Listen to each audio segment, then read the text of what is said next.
یہاں تو دیکھتے ہو کہ پیچھے کیا چھوڑا ہے، لیکن آگے کیا ہے۔ آج اگر تم نہیں سوچو گے تو ایک دن آئے گا، علمت نفس ما قدمت واخرت۔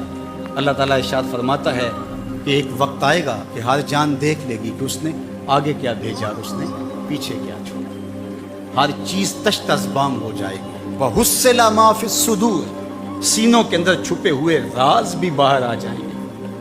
جب سینوں کی چھپی چیزیں بھی تشت ازبام ہو جائیں گی تو باقی کیا بچے گا؟ تو کتنا سخت دن ہوگا۔ تو اس دن کی آج تیاری کرنا ہوگی۔ ہمیں بتایا گیا ہے دنیا دارالعمل ہے، جہاں جو کرو گے کل قیامت کے دن اس کی جزا یا اس کی سزا تمہیں دیکھنا ہوگا۔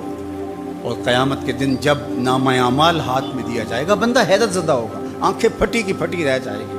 ما لہذا الکتاب لا یغادر صغیرۃ ولا کبیرۃ الا احصاها۔ ہائے اس کتاب کو کیا ہو گیا، اس نے چھوٹی بڑی کوئی بات نہیں چھوڑی، سب کچھ لکھ دیا۔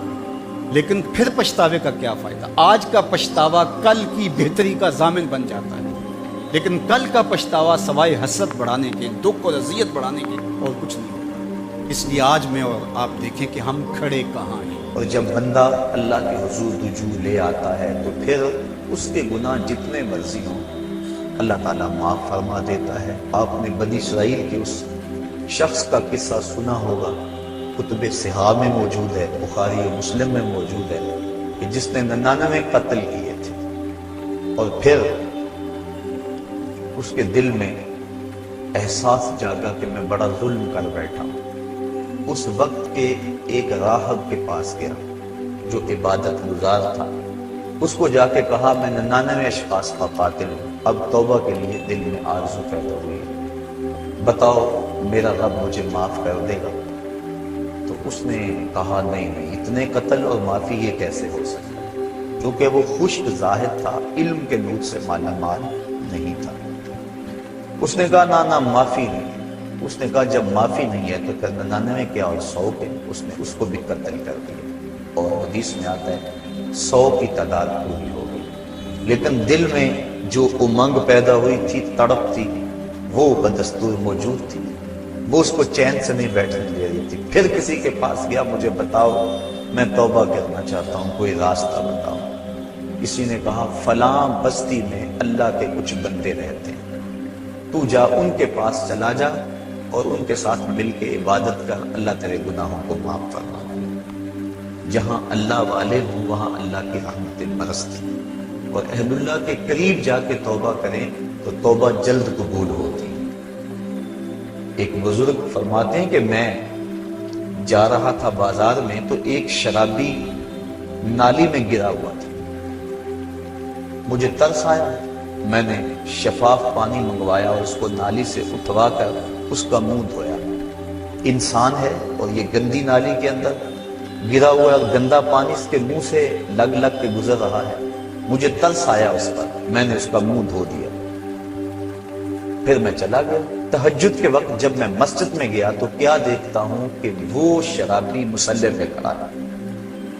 میں نے کہا مالک یہ شرابی اور میں اس کو مصلی پہ دیکھ رہا ہوں؟ کہا میرے بندے تو نے اس کا منہ دھو دیا تھا، میں نے اس کا دل دھو دیا۔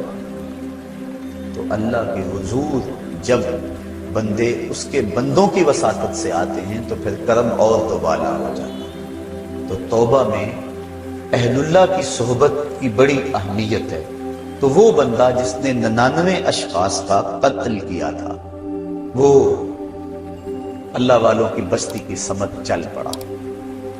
ابھی کچھ فاصلہ طے ہوا تھا کہ موت کا وقت مقرر ہے، موت آ گئی، جنت کے فرشتے بھی آ گئے، جہنم والے فرشتے بھی آ گئے، دونوں کا تقاضا تھا کہ یہ ہمارا ہے۔ جنتیوں کی دلیل یہ تھی کہ توبہ کرنے جا رہا ہے، جہنمی کہتے تھے کہ ابھی پہنچا نہیں ہے، ابھی اس نے توبہ کی نہیں ہے، ابھی تو محض ارادہ اور عزم ہے، 100 اشخاص کا قاتل ہے، ہم ان بدبودار ٹاٹوں میں لپیٹ کر اس کی روح کو سجین میں لے جائیں گے۔ جب دونوں فرشتوں کا باہمی تکرار ہوا تو اللہ تعالیٰ نے ایک تیسرے فرشتے کو بطور فیصل ان میں بھیجا اور فرمایا کہ یہ جو فیصلہ کرے اسے قبول کر لینا۔ تو اس نے فیصلہ کیا کہ زمین کو ماپ لو، اگر آگے زیادہ ہوئی تو پھر اس کو جہنم والے لے جائیں، اور اگر پیچھے زیادہ ہے، زیادہ فاصلہ کر آیا ہے اور اللہ والوں کی بستی کے زیادہ قریب ہے تو پھر جنت والے فرشتے لے جائیں۔ اور جب فاصلے ماپے گئے تو آگے کا فاصلہ زیادہ تھا، پیچھے فاصلہ جو ہے ابھی تھوڑا طے ہوا تھا، لیکن اللہ تعالیٰ نے زمین کو حکم دیا آگے سے سمٹ جا، پیچھے سے پھیل جا۔ اس طرح زمین آگے سے سمٹ گئی اور پیچھے سے پھیل گئی، اس کو جنت کے فرشتوں کے سپرد کر دیا گیا۔ اور ایک روایت کے لفظ ہیں کہ جب وہ گرا، موت آئی، روح قبض ہونے لگی تو گرا، تو اس کو اتنا اشتیاق تھا اللہ والوں کی بستی کے قریب پہنچ کا، اللہ والوں کے پاس جا کر توبہ کرنے کا، کہ وہ مرتے مرتے بھی اپنے آپ کو گھسیٹ کے آگے کرتا رہا، اور وہ ایک بالشت اپنے سینے سے اپنے آپ کو گھسیٹ کے اس نے آگے کیا، اور جب اس کا فاصلہ ماپا گیا تو وہی ایک بالشت تھی جو اللہ والوں کی بستی کے زیادہ قریب تھا۔ تو اللہ تعالیٰ جل شانہ نے اس کی مغفرت فرما دی۔ تو اس کے حضور کتنا بڑا گناہ گار کیوں نہ ہو، وہ بخش دیتا ہے۔ کہتا ہے کون ہے جو میرے علاوہ گناہوں کو بخشے گا؟ وَمَن يَغْفِرُ الذُّنُوبَ إِلَّا اللَّهُ، کہا اللہ کے علاوہ کون ہے جو بخشے گا؟ کوئی ہے بھی تو نہیں نا جس کی چوکھٹ پہ جائیں۔ ایک بوڑھا حج کو جا رہا تھا، ایک نوجوان نے کہا مجھے بھی ساتھ لے چلو، اس نے کہا آ جاؤ، لیکن جب عرفات میں پہنچے بوڑھے نے آواز لگائی لبیک اللہم لبیک، آگے سے آواز آئی لا لبیک، تیری کوئی حاضری قبول نہیں۔ تو وہ پھر بھی آواز لگا رہا ہے لبیک اللہم لبیک۔ جوان نے کہا بابا جی سنا نہیں کیا جواب مل رہا ہے؟ کہا آج سے نہیں سن رہا، 70 سال سے سن رہا، 70 سال ہو گئے آتے، میں کہتا ہوں لبیک، جواب آتا ہے لا لبیک۔ تو کہا بابا 70 سال ہو گئے یہ آواز سنتے اور پھر بھی آتے ہو؟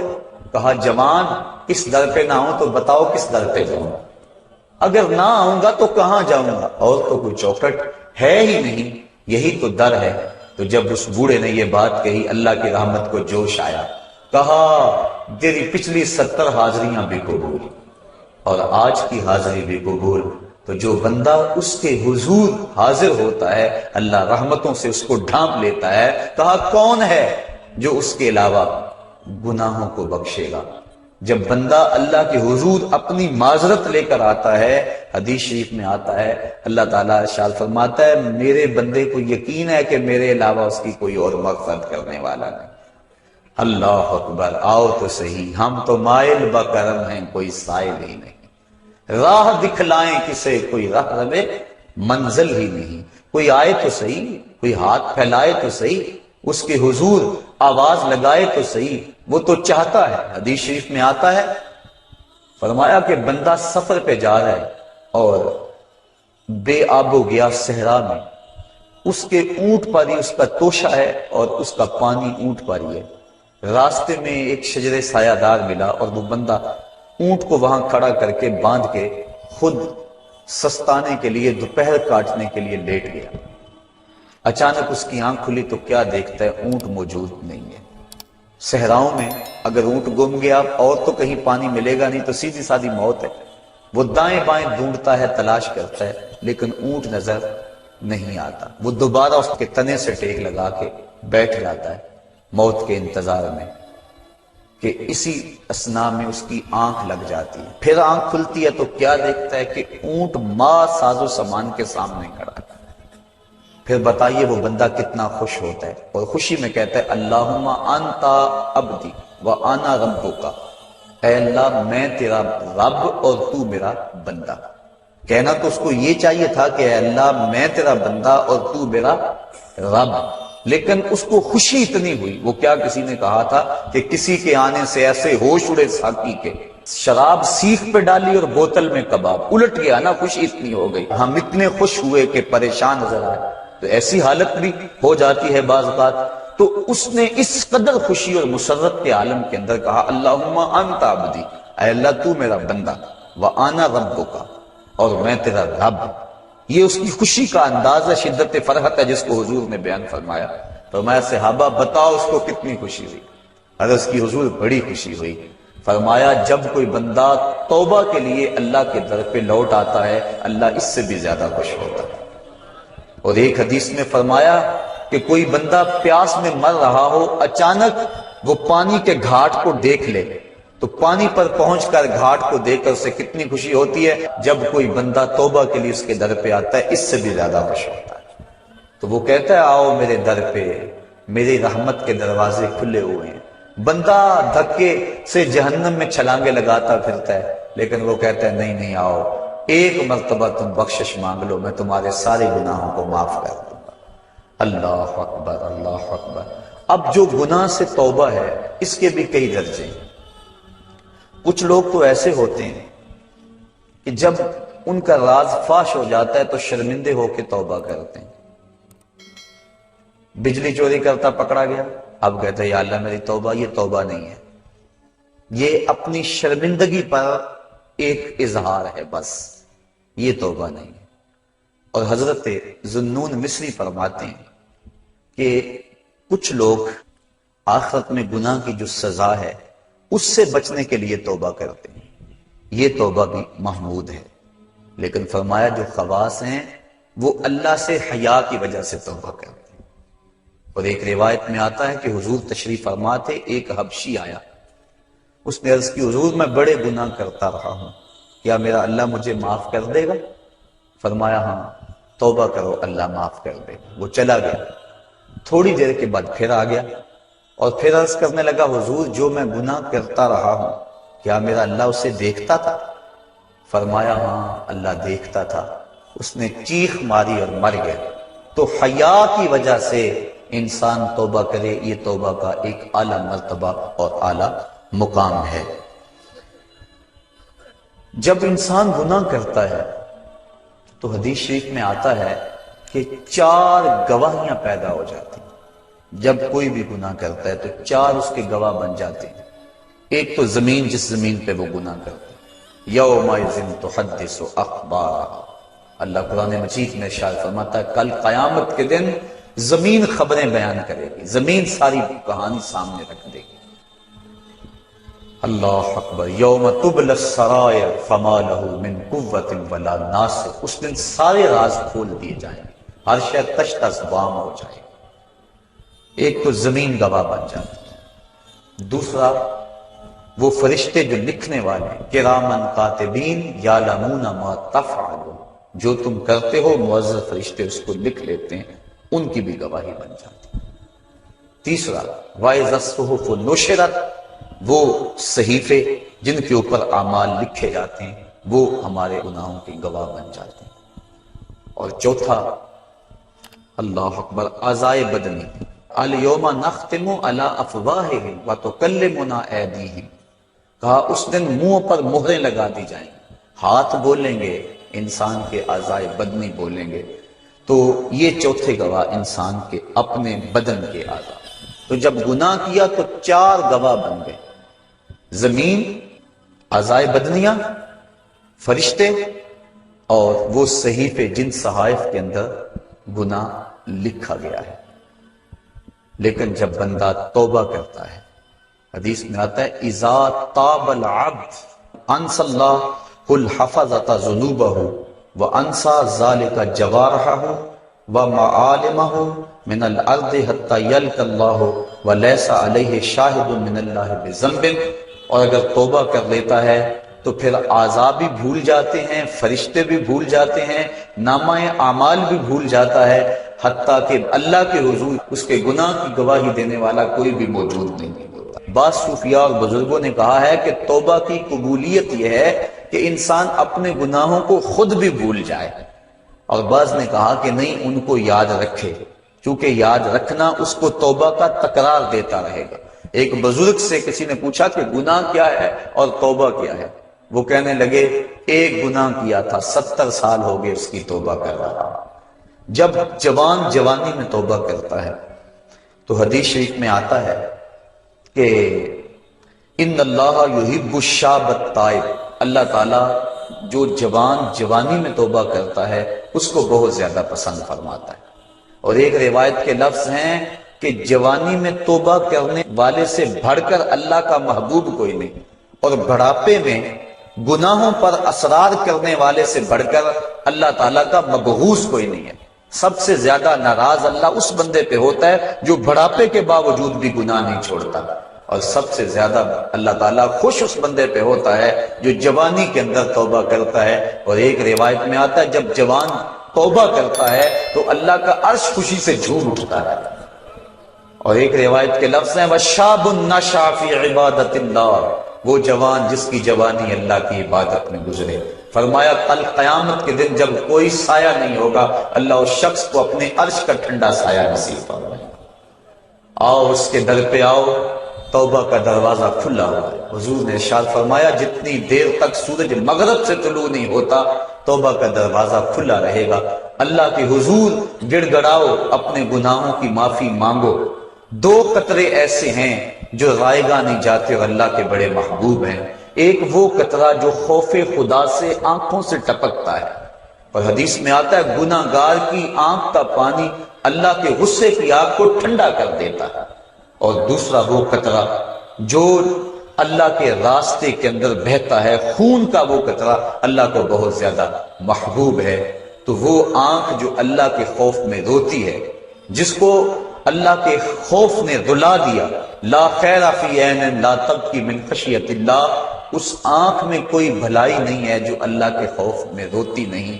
اور وہ آنکھ جو اللہ کے خوف میں روتی ہے، حدیث میں آتا ہے اگر کوئی شخص خوف خدا میں رویا اور اس کی آنکھ کے جو بال ہیں پلکوں کے، ان میں سے ایک بال کی جڑ بھی بھیگ گئی، قیامت کے دن اگر اس شخص کو جہنم کا حکم ہوا تو وہ بال کھڑا ہو جائے، عرض کرے گا یا اللہ یا مجھے نکال لے یا اسے جنت عطا کر دے. اور اللہ اس بال کو تو نہیں نکالے گا، لیکن جس کا بال ہوا اس کو اللہ جنت کا مسافر بنا دے گا.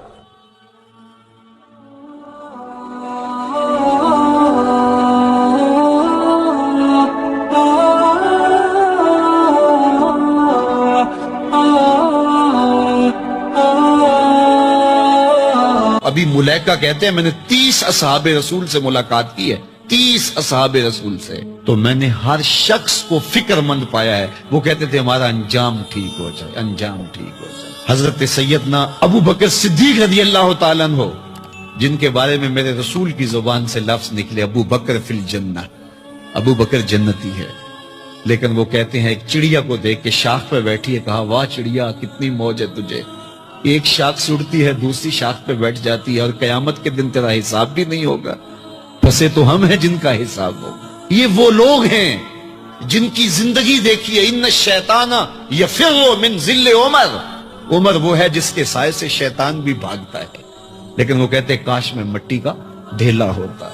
اللہ اکبر. یہ وہ لوگ ہیں جن کی زندگیاں تقوی سے عبارت تھی اور اللہ کی خشیت جن کے سینوں کا نور تھا اور باطن کا سرور تھا. ہمارے بہت سارے معاملے اور بہت ساری خرابیوں کی جڑ یہ ہے کہ ہم نے اس دنیا کو اوڑھنا بچھونا بنا لیا. ایسے اس دنیا میں ہم زندگی گزار رہے ہیں جس طرح ہم نے اس دنیا سے کبھی جانا ہی نہ ہو. اس لیے دنیا کی بے رغبتی، دنیا کی بے رغبتی کا مطلب یہ نہیں ہے کہ ترک دنیا کیا جائے.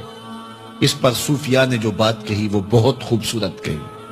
وہ کہتے ہیں کہ دنیا کے اندر ایسے رہو جس طرح کشتی پانی میں رہتی ہے، کہ کشتی پانی میں رہتی بھی ہے لیکن پانی کو اپنے اندر آنے بھی نہیں دیتی. تم دنیا میں رہو، دنیا تمہارے اندر نہ رہے.